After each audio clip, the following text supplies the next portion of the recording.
you've got an operator problem though, haven't you? Speaking from more of a generalist point of view, I agree with you about offices. Often the risk and the cost of refurbishment and repositioning an office, or even for that matter a retail building, although there's less of that component generally. I think in logistics you're much more dependent on the operator structure. The shift that was being presented by Richard about the shift to parcel delivery and very significant logistics assets, I think that's a concern for us, again not being as close to the operators as some of you guys are. It's more of an operator-driven model, the logistics industry, and that's the bit that we sometimes get ourselves worried about in terms of where it's going, where the next development is, the fact that these markets are changing very quickly, the fact that all of our shopping behaviours have changed. Think 5-10 years ago, very few people were ordering anything online. What about 3D printing? What impact is that going to have in 5-10 years' time? There's a whole host of issues which can impact logistics in the same way as perhaps you might look at other operator-type businesses, hotels, leisure. We feel sort of one step away from the ability to be able to influence the performance of our logistics assets, often because they're single-let, often because logistics operators are managing a cross-border business, which is quite difficult for us to read and interpret. I think one of the counters to that, if I can just jump in, is I think that it's a location focus. I mean, we're always hearing property, location, but people tend to sometimes look at the industrial and logistics sector and go, well, you can go to a motorway, you've actually got fully more locations you can go to. And I think increasingly, if you start thinking, how do you actually mitigate that risk? It's to actually go ever closer to the larger conurbations. Once you're in the conurbations, you've got more demand from other competing uses like residential, which we're seeing, say, in London.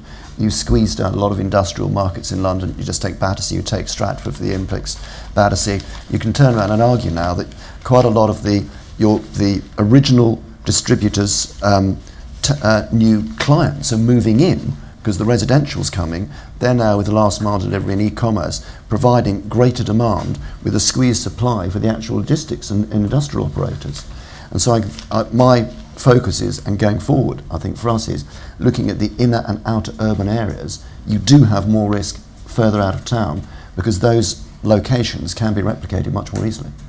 I mean, having your finger on the pulse is important. Obviously, listening to your customers, seeing what the latest trends are important features of the operators. But there are certain locations where you'd invest in logistics that you can't go wrong.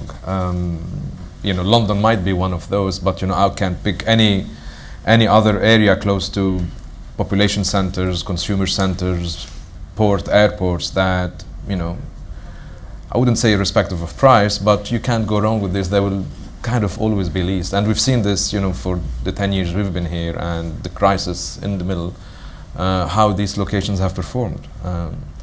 Now, which rent you will get out of them, it's also a different story, but you'll always have cash flow out of them because there'll always be demand for these kind of facilities, especially in Europe, where I think we only scratched the last 10 years what can be done in logistics if you compare the economy and the population with the US economy and population, for example, and the number of Class A products that they have versus ours. I think there's a lot still to be done. Jason, I'd like to pick up on that point and just put a kind word in for the what was described as the squeezed middle. Now, we are so under-shedded, if that's a correct phrase, relative to the I'm writing it down. It seems good. Relative to the US, and we just have to look at the the retention rates that you guys are able to drive from your portfolio. It's high, and I think very often we perceive the big fulfillment centre platforms, the last mile edge of urban areas, as a threat to the existing order. But I think in the majority of cases, it's in addition to, and is part of a balanced real estate portfolio of an operator.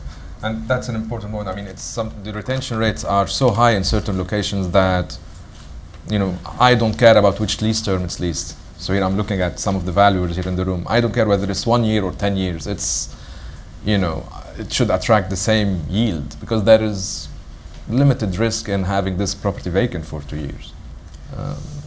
And on that, I think if we look to the UK market, as a precursor of what we can expect to see in Europe. I mean, there's certainly a huge narrowing of the yield spread on similar locations for lease length.